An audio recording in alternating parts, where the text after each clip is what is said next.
I was 23 when I drove back to my parents' house in Asheville, North Carolina, telling myself this time would be different. The November sky hung gray and heavy, my breath fogging in the air as I climbed the porch steps. The door opened to my mother Evelyn, her hand braced on the frame like she was keeping the house upright. Behind her, my father Richard stood with his arms crossed. Neither smiled. "I thought we could talk," I said, forcing brightness into my voice. Richard's reply was flat. "You're not welcome here. Not now. Not again." Evelyn's hand tightened on the door. "You'll figure it out," she whispered almost gently. Then the door closed. Slow, final. The last thing I heard was the faint click of the lock sliding into place. Before I take you into this story, tell me in the comments where you're tuning in from and hit that like and subscribe button if you've ever felt pushed aside by the very people who were supposed to love you most. I don't remember how long I sat in my car after the door shut. The porch light from my parents' house spilled across the driveway, and I stared at it the way you stare at a flame you can't touch. My hands were stiff on the steering wheel knuckles, whitening until they throbbed. Part of me wanted to run back, pound the door screen until they let me in. Another part of me knew the click of that lock wasn't a mistake, it was a verdict. When I finally started the engine, the sound felt too loud, like it didn't belong in the quiet neighborhood where I'd grown up. I drove without looking back, headlights cutting through bare November trees. Every mile felt like a nail hammered into the coffin of who I used to be. By midnight, I was in Akron, Ohio, a city I'd never planned to live in. The apartment I found was perched above a row of shops, a nail salon, a convenience store with flickering lights, and a diner that never closed.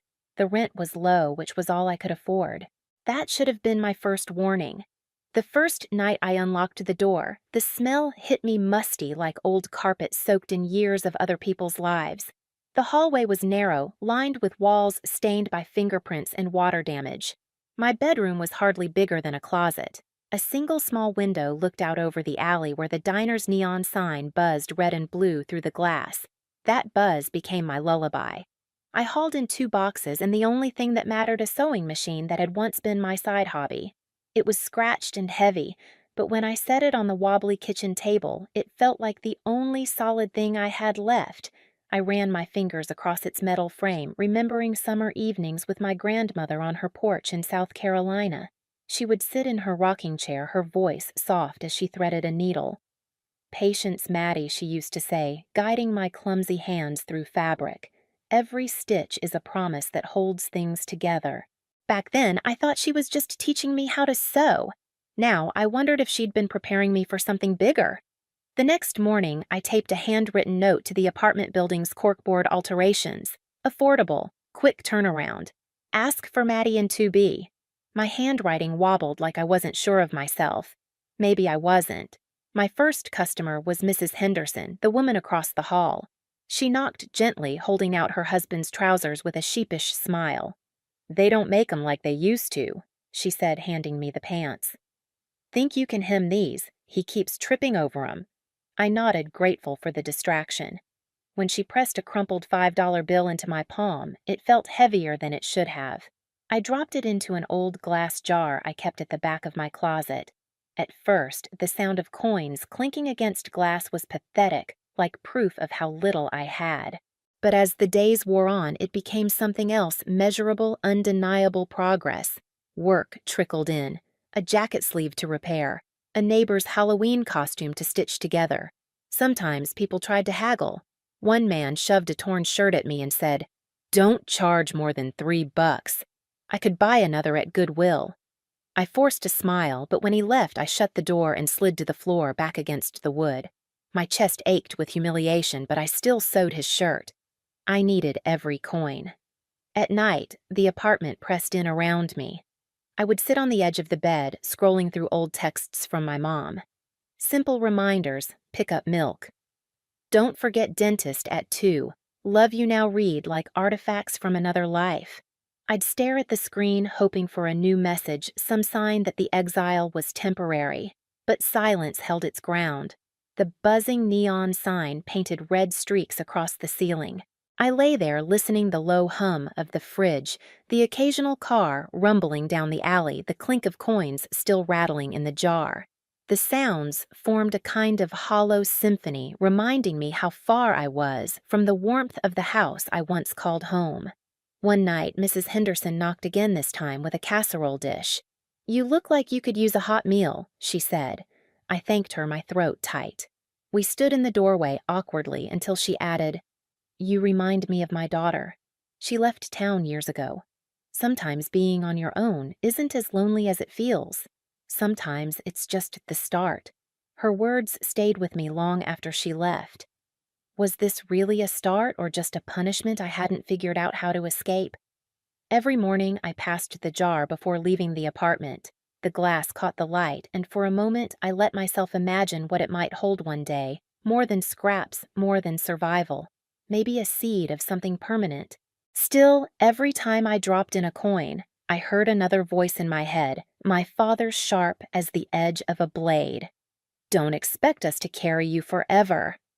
The jar answered back with a single metallic clink, and I wondered, was I building proof I could survive, or proof I had already been replaced? The jar started as an afterthought, a dusty thing I'd pulled from the back of a cabinet. The glass was scratched and cloudy, but when I dropped my first coins inside, the sound rang out like a secret no one else could hear. Clink. It was pitiful, really. A couple of nickels from hemming Mr. Henderson's trousers.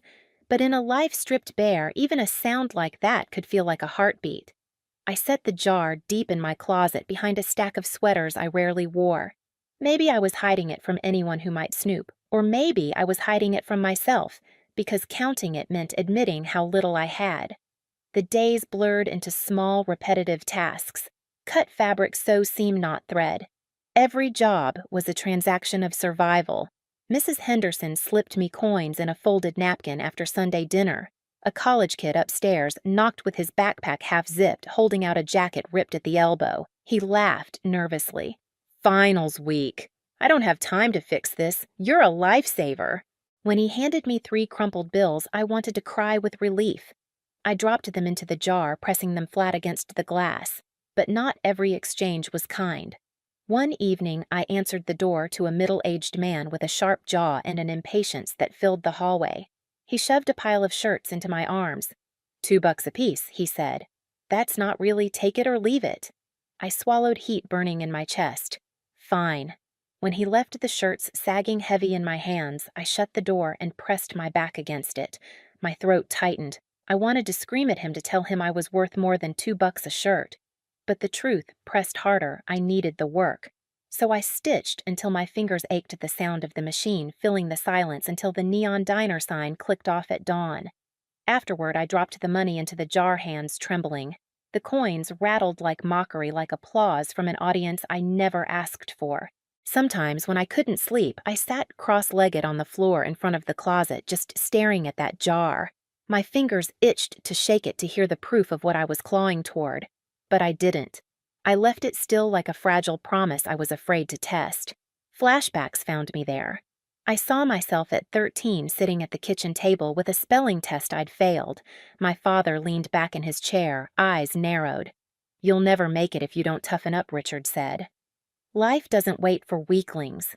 My mother, Evelyn, sat silent, sipping her tea. Even then, I'd felt invisible. Now, years later, the echo of his words was louder than the sewing machine. The loneliness came in waves.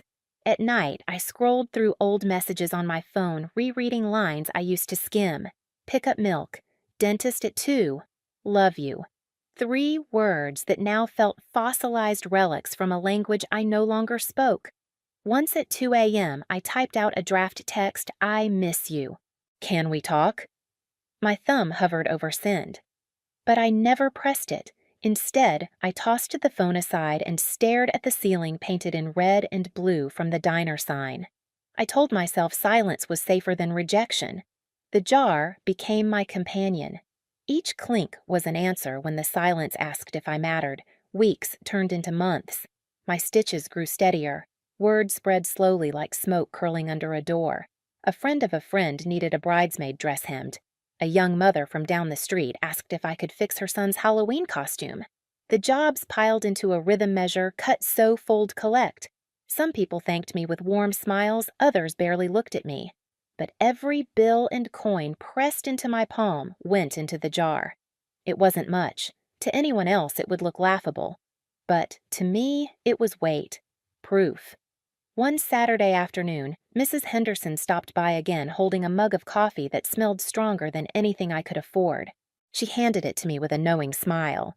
"You're working too hard," she said. "Don't forget to live a little." I laughed weakly. "Living's expensive." Her smile softened. "So is regret." That night, her words tangled with my father's in my head. I wondered if I was toughening up or just wearing myself thin. The jar answered with another metallic clink. But the bigger question lingered unshakable. Was this all I would ever be? Just a girl piecing scraps together trying to prove she wasn't a burden I didn't have the answer. Not yet. By the time I turned 25, the jar in my closet had grown so heavy I had to lift it with both hands. One winter night, I spread the contents across the floor, neat stacks of quarters, crumpled bills smoothed flat with my palms. Under the glow of the single lamp in my apartment, it almost looked like treasure. My treasure. It wasn't much, not by anyone else's standards, but it was enough for a down payment. The house I found sat on the edge of Dayton, Ohio, at the end of a cracked asphalt road where weeds pushed through the seams. Its siding was chipped, the shutters sagged, and the front yard was a jungle of tall grass and dandelions. Most people saw decay. I saw a beginning. When I told my friends, their reactions fell into two camps: pity or disbelief. "You're kidding," one coworker laughed, shaking his head. "That place is a money pit, Maddie." "You'll regret it." Regret. The word scraped like sandpaper. I thought of all the nights I'd cried over silence, all the mornings I'd forced myself out of bed just to stitch hems for pocket change. Regret was what I already lived with. So I signed the papers. Sitting across from the real estate agent in her too bright office pen trembling in my hand, I pressed my name onto each page. My name alone. No co-signer, no family. For the first time in my life, the weight of my own signature felt like a shield. The day I walked into the empty house, the air smelled of dust and something sour like old water trapped in the pipes. The floors creaked under my boots. Sunlight slanted through dirty windows, cutting the shadows into shards. It wasn't beautiful, but it was mine. I dropped my bags on the warped wood floor and stood in the middle of the living room. The silence was heavy, but not the kind that pressed me down. This silence felt like possibility. I remembered my grandmother's words as I looked around. Every stitch is a promise.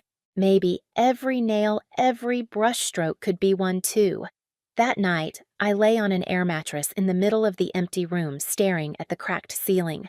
Through the thin walls, I heard the wind whistling, tugging at the house as if testing its strength. I whispered into the dark, "You and me, both old house. Let's see if we can hold together." The work began small. I bought paint on clearance colors no one else wanted. In the kitchen, I rolled pale yellow over walls, stained with grease, each stroke erasing what came before. I sewed curtains from scraps of fabric people had given me, hanging them crooked but proud. In the front yard, I knelt in the dirt, my hands blistered from pulling weeds. At the steps, I planted roses' bare sticks, really with roots, so fragile I doubted they'd take. But something in me needed to see them grow. Their thorns pricked my fingers as I pressed them into the soil. It felt fitting, like beauty demanding blood before it blooms. The nights were the hardest. After long hours sewing to pay the bills, I'd drag myself to fix a broken hinge or scrub mold from a bathroom corner. My body ached, but I pushed on. Each improvement stitched the house a little closer to being mine. There were moments I almost broke. One evening, I pulled back the old carpet in the living room, only to find the wood beneath warped and rotting. I sat down hard, the dust rising around me in a choking cloud. For a long while, I just sat there fighting tears. The weight of it all pressed against my chest, too much, too broken. But then I noticed the jar on the counter, emptied now, but still standing. I remembered the sound of coins clinking against glass one by one until they filled enough space to change my life. If that had been possible, maybe this was too. So I called a handyman, bargained hard, and learned to sand the floor alongside him. My palms burned, my arms shook, but when the boards finally lay smooth, I felt stronger than I had in years. Friends stopped by sometimes. They shook their heads, half impressed, half skeptical. "You're insane," one of them muttered as I balanced on a ladder hair full of paint flecks. Maybe I said laughing, but it's my insanity. Slowly, the house transformed. The walls no longer echoed with emptiness. They carried the hum of my sewing machine, the radio playing softly in the background, the rhythm of a life being built, stitch by stitch. Outside, the roses began to show tiny green buds. I checked them every morning, brushing dirt from my hands as I knelt beside them. They were fragile, stubborn, alive. And so was I. But even as I watched the house change, the wound of that closed door in Asheville hadn't healed. I still wondered if Evelyn and Richard saw what I was building. Would they finally see me? The thought lingered like a shadow at the edge of every bright day. It was a late spring afternoon when the call came 5 years after the door in Asheville shut behind me. I was kneeling in the garden hands, deep in soil, pressing bulbs into the earth. The roses I had planted by the front steps were taller now, their buds swollen with color, ready to burst open. Dirt streaked my arms, the sun warmed my back, and for a rare moment I felt steady. That was when my phone lit up on the porch rail. The name froze me. Mom. For a long second I couldn't move. My fingers, still covered in soil, hovered uselessly. Part of me wanted to let it ring, to pretend I hadn't seen it. Another part of me, the younger version still standing on that porch, at 23 desperate for a word, a glance reached out. "Hello." My voice sounded steadier than I felt. Madeline Evelyn said, her tone syrupy sweet, a softness I hadn't heard in years. It's been so long. "How have you been?" Behind her words, I caught a faint murmur, my father Richard low and deliberate, like he was feeding her lines. I brushed dirt onto my jeans. "I've been fine." My voice came out careful, each syllable like a step on thin ice. She hesitated, then sighed. "Your father and we've had a difficult stretch. His hours were cut back. And the mortgage." Her voice broke off, then returned smoother. "We were thinking maybe we could stay with you for a while, just until we get back on our feet." The air thickened around me. I stared at the roses, their stems trembling slightly in the breeze. My chest tightened with something I couldn't name. Part of me wanted to believe this was a step toward reconciliation. Another part remembered Richard's voice that night. "You're not welcome here." "That's unexpected," I said slowly. Evelyn rushed to fill the silence. "It would be temporary, of course. We'd contribute to the bills. Family should be there for each other." Her words landed like a key turning in a lock I hadn't asked for. I agreed to think about it, though my stomach was tight with unease. We ended the call politely, almost warmly, but when I set the phone down, my hands trembled. That night, sleep didn't come. I lay awake, listening to the old house creak, the roses brushing against the window in the wind. Her voice replayed in my head, but underneath the sweetness, I heard something else entirely: desperation. And I needed to know what it was hiding. The next morning, I dialed Diane. She wasn't just a friend. She'd been my anchor during those first years in Akron when I could barely scrape rent together. Now she was a practicing attorney, steady in ways I still envied. When I explained, her response was calm but firm. "Let me look into it just in case." 2 days later, I sat across from her in her office, the smell of burnt coffee clinging to the air. Papers towered on her desk, her pen tapping rhythmically as she slid a thin folder toward me. "You should see this," she said. Inside were copies of court filings. 2 eviction notices filed within the past year. Credit card debt stretched to breaking. Small claims from neighbors and acquaintances who had lent money and never seen it back. My throat tightened as I scanned the pages. But what stopped me cold was the last sheet of credit application. My father's neat handwriting filled the boxes, and in the space-marked reference, my name appeared. "I never agreed to this," I whispered. Diane's voice softened. "I know, but he used you to look stable. It's a pattern, Maddie. They're drowning and they're reaching for anything that floats." I closed the folder slowly, my hands trembling against the cardboard edges. On the drive home, I kept seeing my father's handwriting, my name twisted into a tool. I thought of the door closing at 23, the final click of the lock, and now this, the same hands that pushed me out scribbling my name as collateral. That night, I set the folder on the kitchen table and stared at it like it was evidence for a trial no one else would attend. Part of me wanted to believe desperation had driven them, that fear had twisted them into people I barely recognized, but the larger part knew better. This wasn't about reconciliation. It wasn't about family. It was about convenience. I waited 2 days before calling long enough to rehearse the words.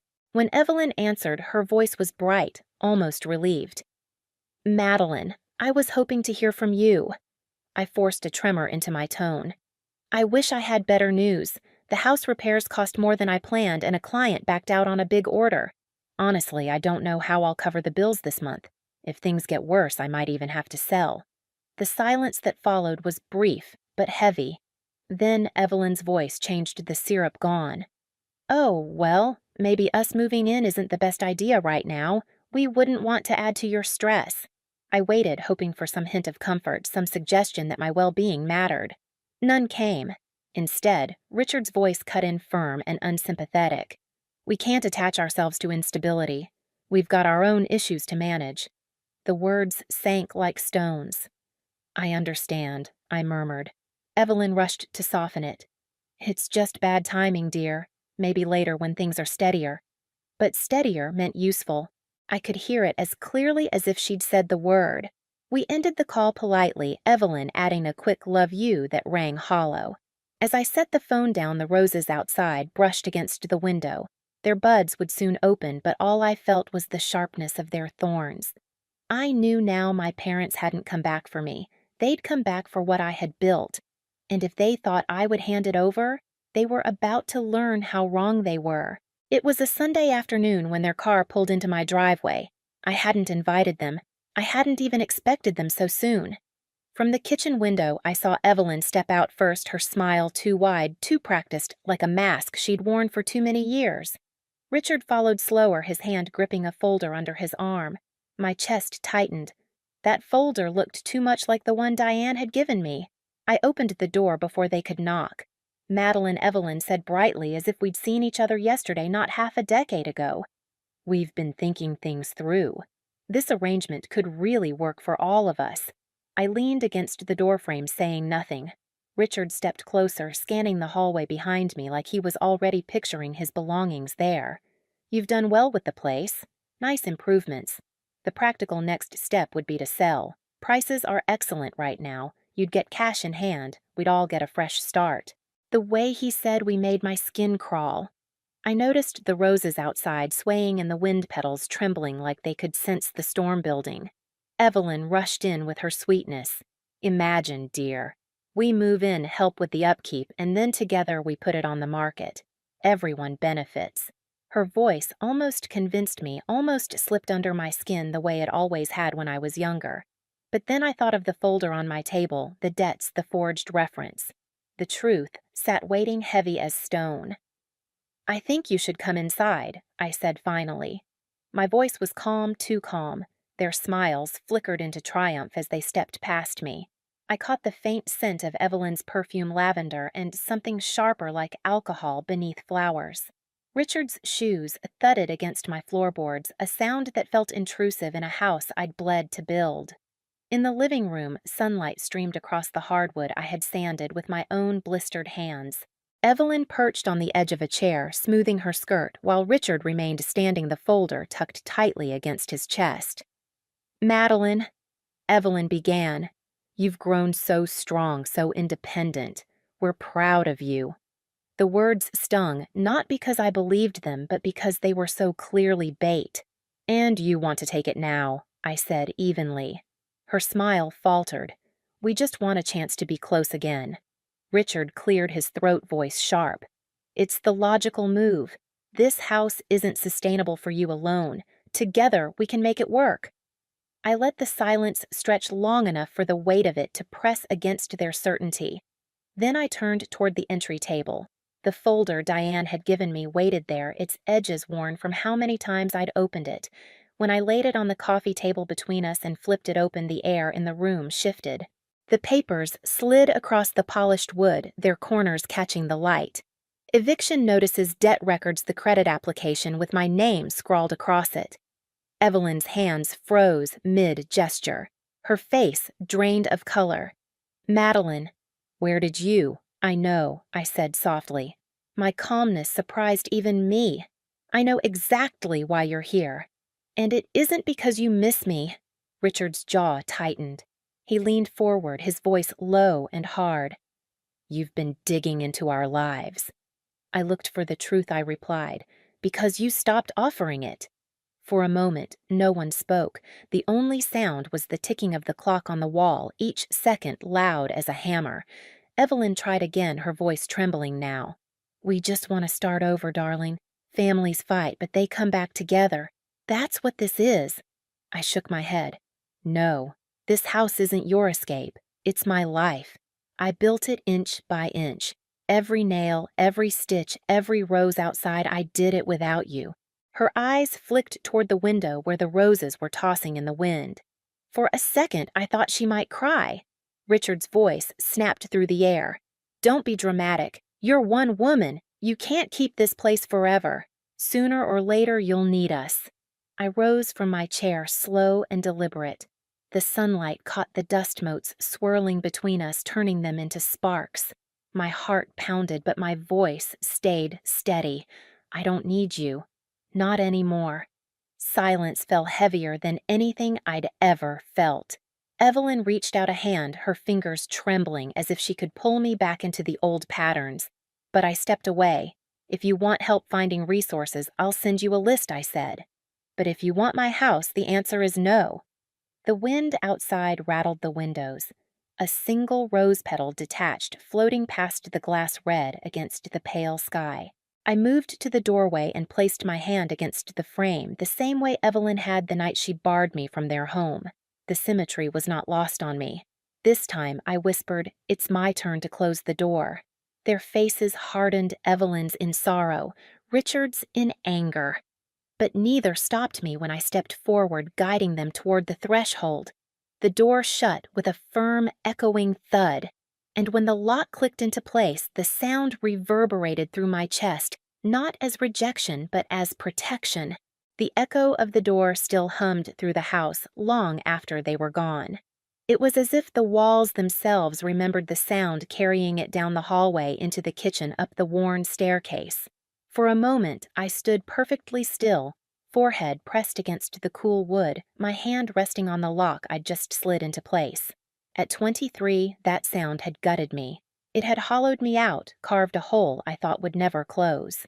Back then, the click of a lock meant rejection, exile, proof that I was unworthy. Now, at 28, standing inside my own home, that same sound carried an entirely different weight. It wasn't the world shutting me out. It was me keeping myself safe. Protection. Boundaries. The lock belonged to me. Still, the tears came. They rose sharp and hot, spilling faster than I could wipe them away. I stumbled back, sinking onto the couch. I'd reupholstered myself, the fabric scratchy under my palms. My chest heaved, breath-ragged, the sobs tearing out of me in uneven bursts. But these weren't tears for Evelyn or Richard, not anymore. They were for the girl I had been 5 years ago, the one who stood on that porch in Asheville, shivering in the November air, begging silently for a sign she still belonged. I cried for the girl who drove away in the dark headlights carving through loneliness, for the one who stared at an empty jar and wondered if survival was enough. My body shook as though the weight of all those years had finally demanded its release. The sobs came in waves until exhaustion wrung me out. When the tears slowed, I pressed the heels of my hands against my eyes, leaving half-moons on my skin. Silence followed, but not the hollow silence of that first apartment in Akron with the neon buzzing outside the window.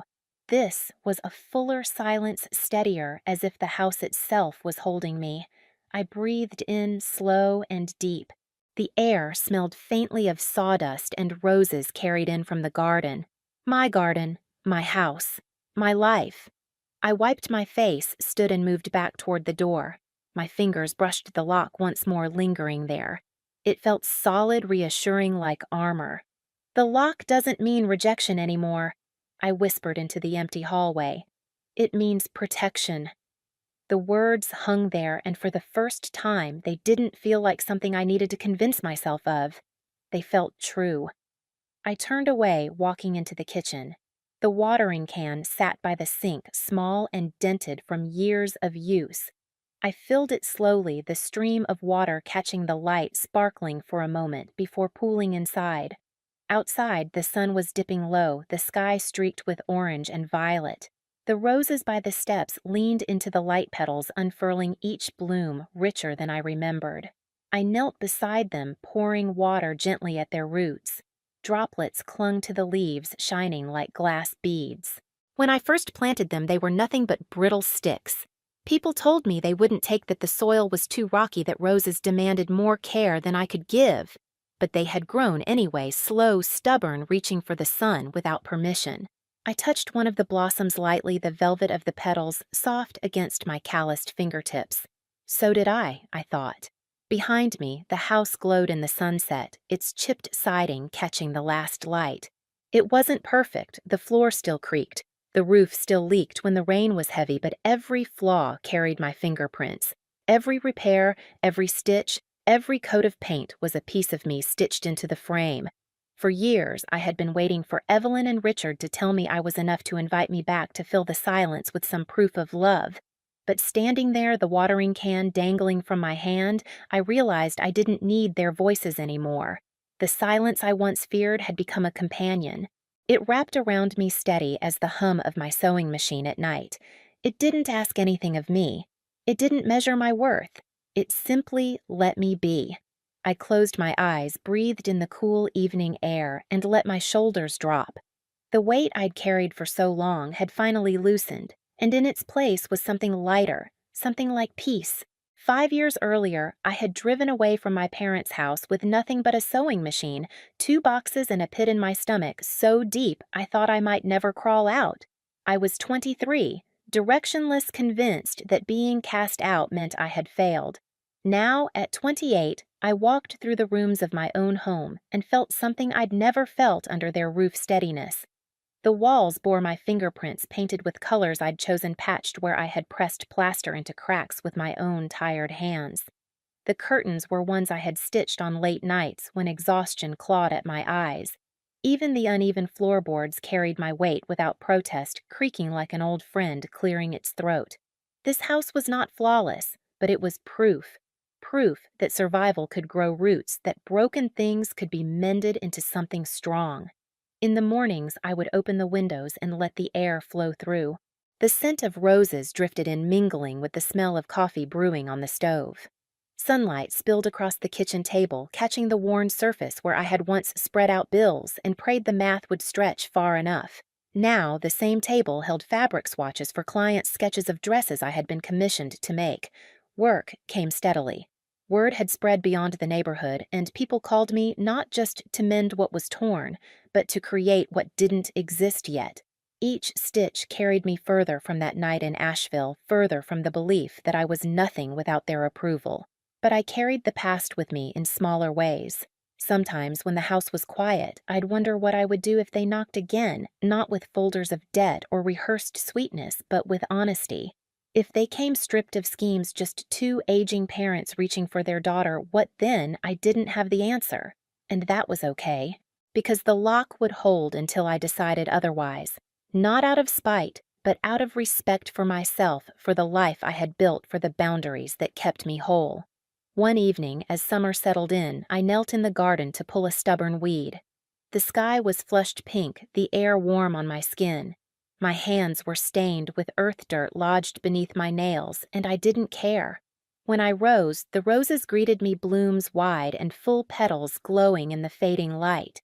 I remembered planting them as sticks, brittle and uncertain. People told me they wouldn't survive. But here they were, thriving without permission, without approval. Just like me. I stood there a long while, the watering can dangling loosely from my hand, listening to the quiet. Not empty, not heavy, just quiet. A kind of music only solitude could play.